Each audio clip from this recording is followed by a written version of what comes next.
GamerNode.com. Today I wanted to do a little bit of a playthrough. This is sort of an experiment for Legends Untold, the Great Sewers Novice Set. This is the final version of a game that I looked at a while back when it was on Kickstarter, and it's now fully produced and it's really nice quality. And some things have changed slightly, but for the most part it's roughly the same. What I'm going to be doing is going through a specific adventure. This is an introductory walkthrough scenario for the Sewers campaign, and in this book it's meant to bring players into the game without having to go through the rules, so you can learn as you go. It has predetermined die roll outcomes. I'm gonna roll them and see what happens for this play instead of using the predetermined ones. And it also uses 3 adventurers, and I'm gonna see if I could just use 1. Now, the interesting thing about this game is that whenever you travel from one location, which is depicted on these large cards, to the next, you have marching orders for your party, which means that whoever goes in first is your scout, and whoever goes in last is your guard, and anyone in between is just a regular adventurer. And there are certain effects that apply to the scout or the guard or everyone.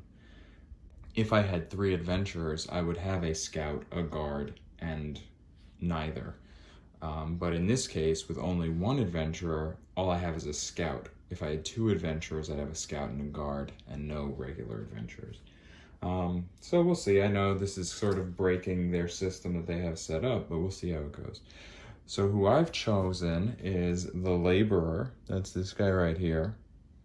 He has a worn axe as his weapon and a furious weapon skill.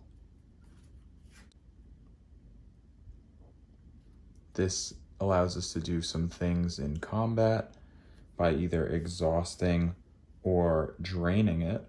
And then I have these 2 other abilities. These are the Fungi Expert and the Fey Companion. And what these represent, as well as their individual skills, is these are our hit points. So if I take a damage, I'm gonna flip one of these over. Now I'm down to 2 hit points. Well, really I'm down to 4. I have 4 to start because my character counts as the last one.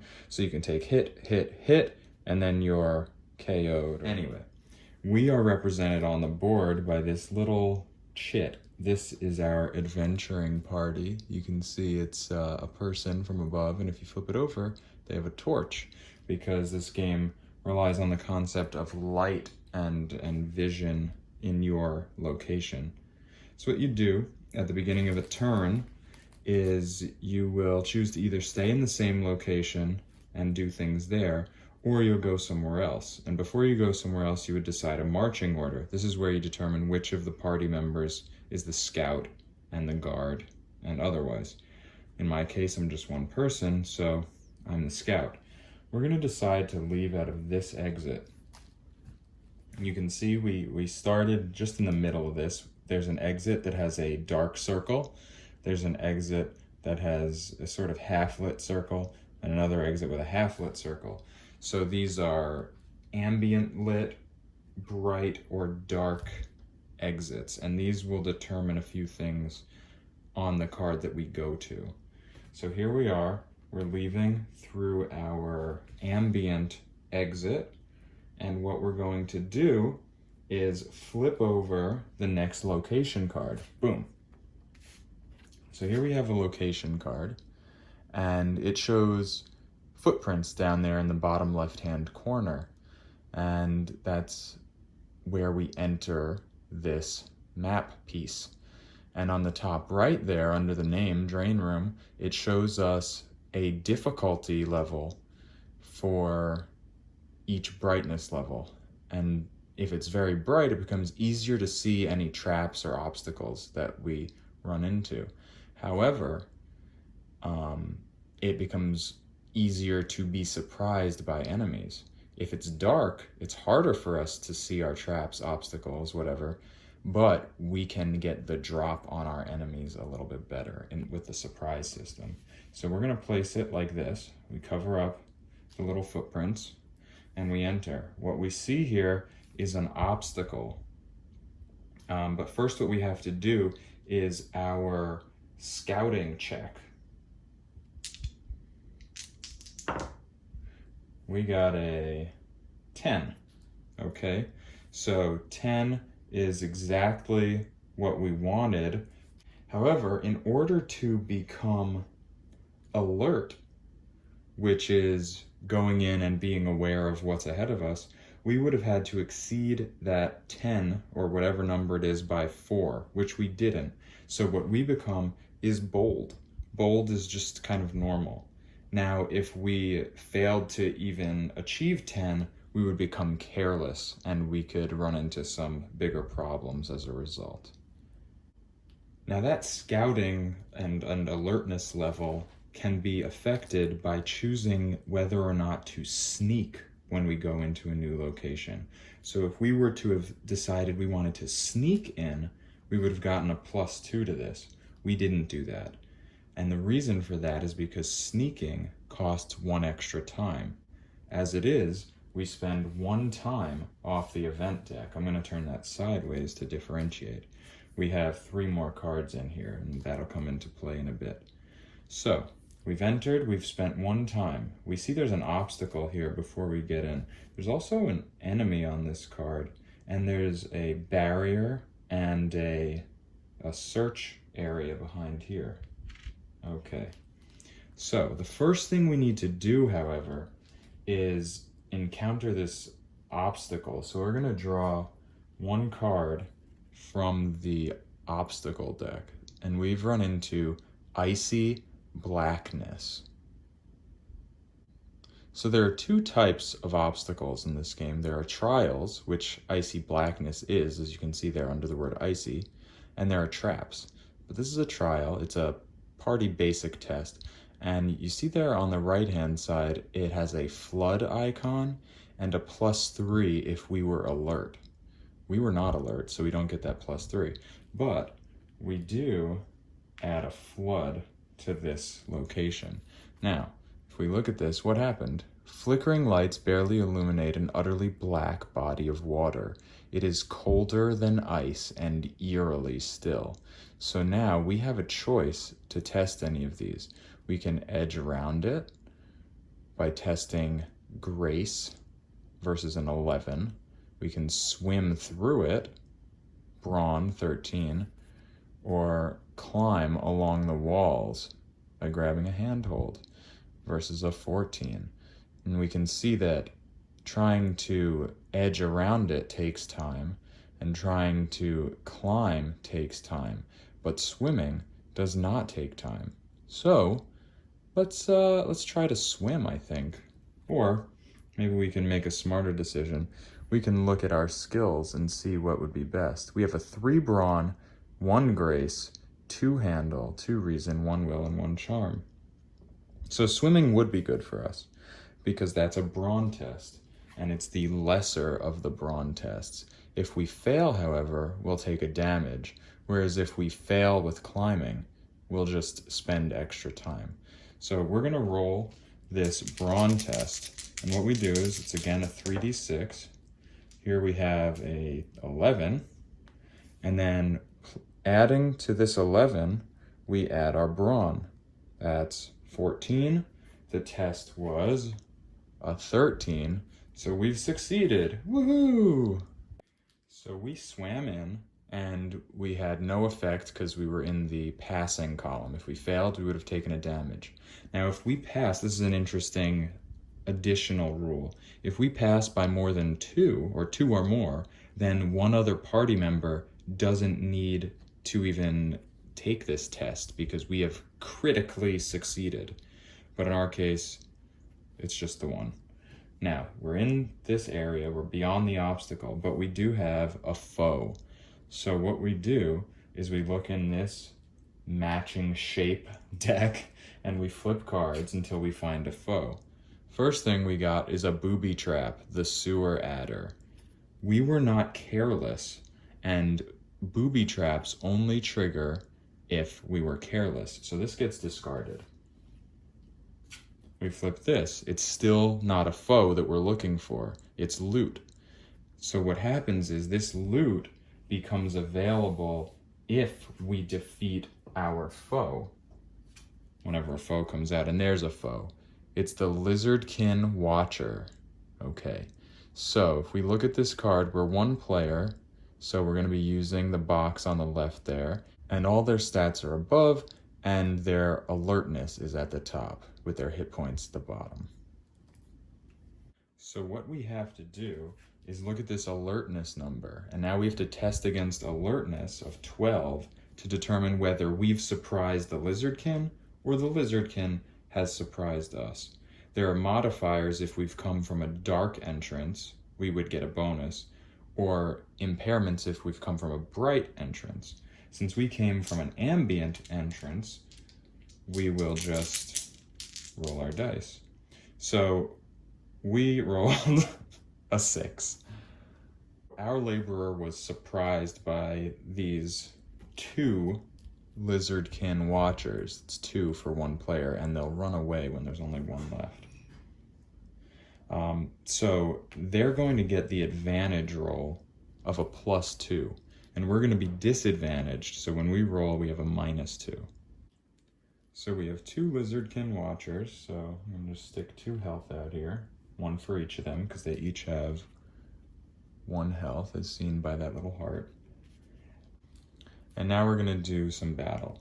First thing we want to look at are these up here. So we're going to get a +1 if we attack in melee. Those are 2 axes, even though it looks like a crossbow. And no benefit if we attack in ranged. Okay, so the Lizardkin, being ranged characters, they get to go first. So they get to roll their attack. So here we have an 11, 12, 13. So they got a +2 for being the winners of the surprise situation here. So they got an advance, which means the second character, the second Lizardkin, will get a bonus. And they got a 3, 4, 5, 6, 7, and they've missed because they're below 10. Now we move on to our attack. And we can use our skills and our weapon, whatever. What we're gonna do is we're gonna look at this Fey Companion. And this is cool because, see, there are 3 options on here. We can use these at any, at the times that are appropriate for the skill. And we have the Buzzing Gnat down here for melee combat. And it says gain advantage for your hero's next attack. Now, since we were disadvantaged and had a -2, if we exhaust this by turning it sideways, we will negate that disadvantage and we'll just be at ±0, whatever it is. Now, we're going to use our Worn Axe as our weapon. And you see all those numbers on the side there? Those from top to bottom are, well, on the top it means it's a weapon, but then we have our melee combat symbol, and then the symbol next to the 15 means critical. Then we have a hit for 13, an advance for 11, a trade blows for 9, a get pushed back for 8, and I honestly have no idea what that 7 is. It's not even on the icon sheet. I would guess it's a miss. But we can see that this game has all these icons, and the combat icons down there at the bottom, they tell you everything except for what that heart was. What is going on? I'm not sure, but let's hope we don't roll that. So what we do is we take our dice, and we got a 6, 7, 8, 9, 10, 11, 12. So what we did was we advanced. We did not hit because we didn't reach 13. So what we did was advance. And if we were playing in a party, this would give the next player who attacks advantage on their roll. So everyone's successes and failures affect their other party members, which is super cool. But for us, that just means that our combat is not successful for now, and we're gonna have to keep going. you know what? So I just happened to glance down, and even though that icon is not on the player aid, that heart with a sword on it is a fail, and it means we inflict damage on a melee character in our party, and the party gets to decide who. And if I were to have rolled it being alone, I would have hit myself. Clumsy. But wait a second, I just realized, speaking of things I missed, we have that +1 combat modifier for melee, which is what we are. So if we were to +1 this, we do have 13. So we've achieved a hit, which is 1 damage on this lizardkin. So we've killed one of them. We now see that they've reached their break point. So when they're down to 1 lizardkin, they're gonna flee. That last one flees. So he goes bye-bye. And that's the end of our combat. Or if we're feeling aggressive or confident, we could decide, instead of letting these guys get discarded to the discard pile, as they're fleeing, we could play 1 more round of combat and gain advantage to attack them. So we already have a +1. We would end up with a +3. So maybe, maybe I should do that. Can I get a 13 with a +3? Let's try it. Boom, there we did. So we got an 11, 12, 13, 14, 15. So this lizardkin, these lizardkin, are defeated, and instead of going back into the discard pile, this gets removed completely from the scenario. So if we ever have to shuffle, we're 1 fewer enemy. So we've killed our foe, we now have access to this card, and in the process we've earned this loot. So we got these old sewer torches. We add 3 supply tokens to this card, and we can discard a supply token to gain light until the rest phase at any point. So we'll just put this, maybe we'll put it down here since this map doesn't look like it's coming this way. And we just add some supply tokens to it. Here we go, we've got 2 and 3. So 3 supply tokens. Now we're out here in the middle of our room, the drain room, and we can exit through this dark exit, or we can look at this barrier. Let's do that. We're gonna take a look at this barrier card because there's some searchable stuff back there. Now what we have here is the Major Sluice. It is a basic test, and it says, a large stone gate blocks the passage ahead. Built to retain water, the mechanism is sealed tight at the moment.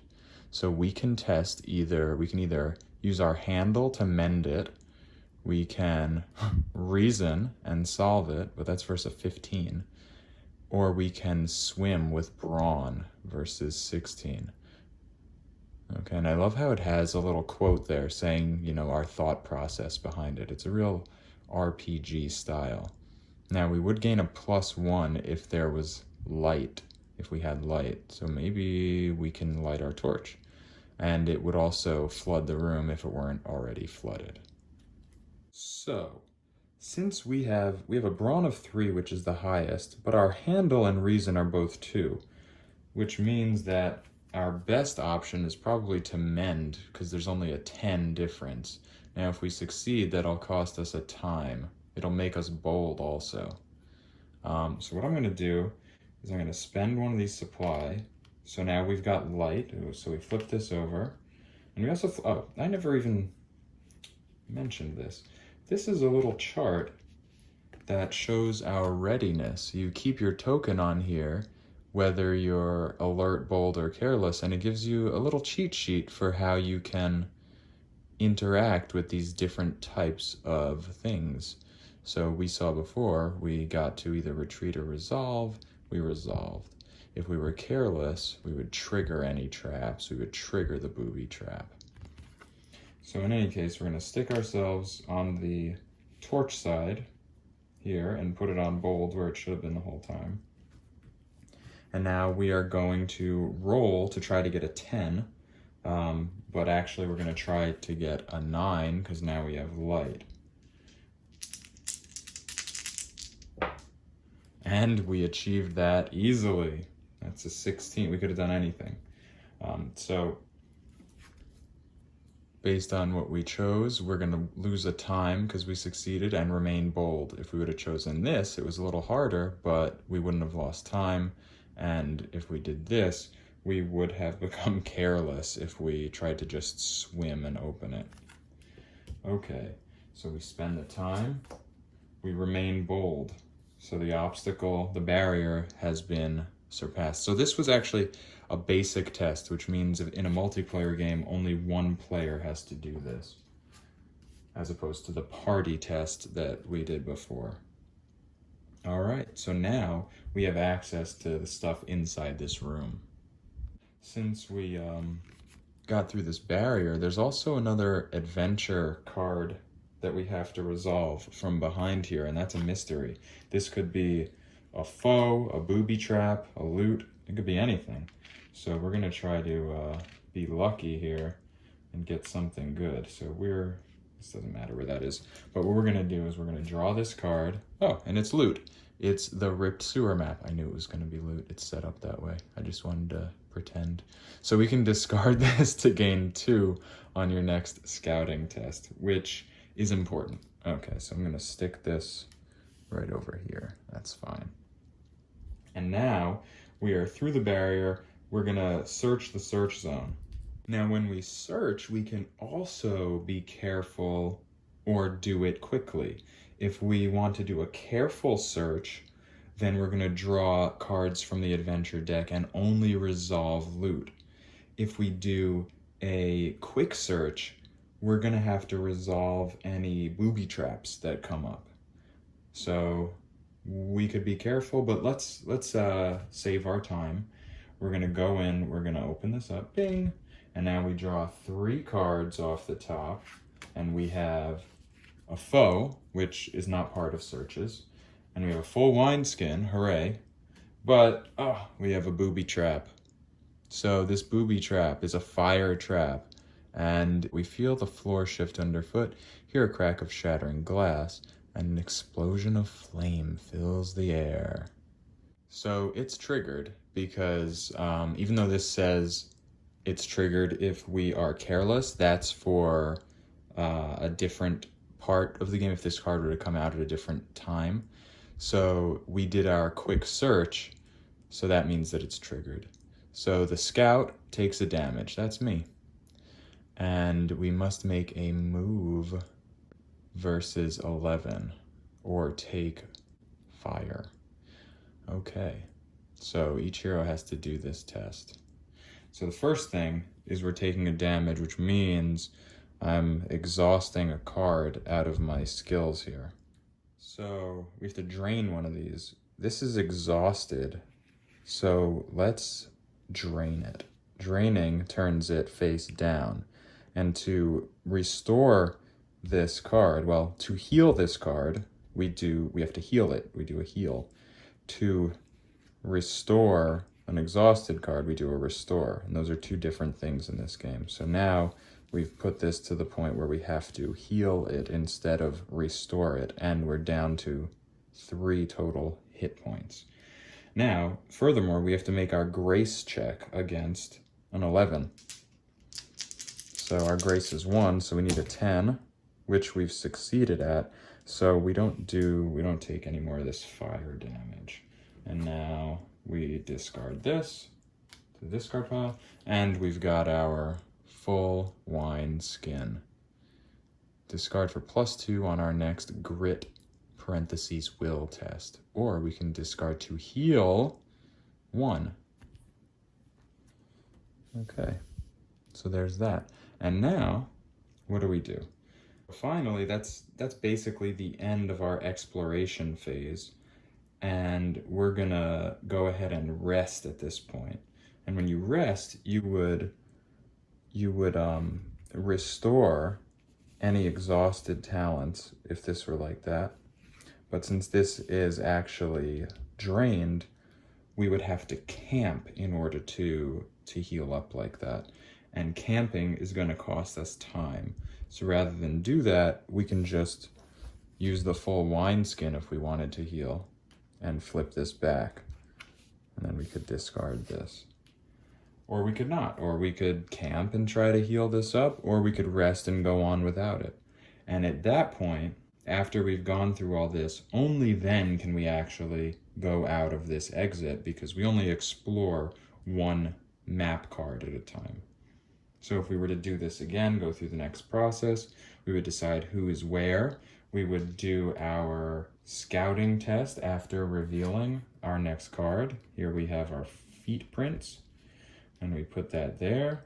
We're coming out of dark, which means it's a 12. Say we decided to sneak, we would have used a time, then we roll.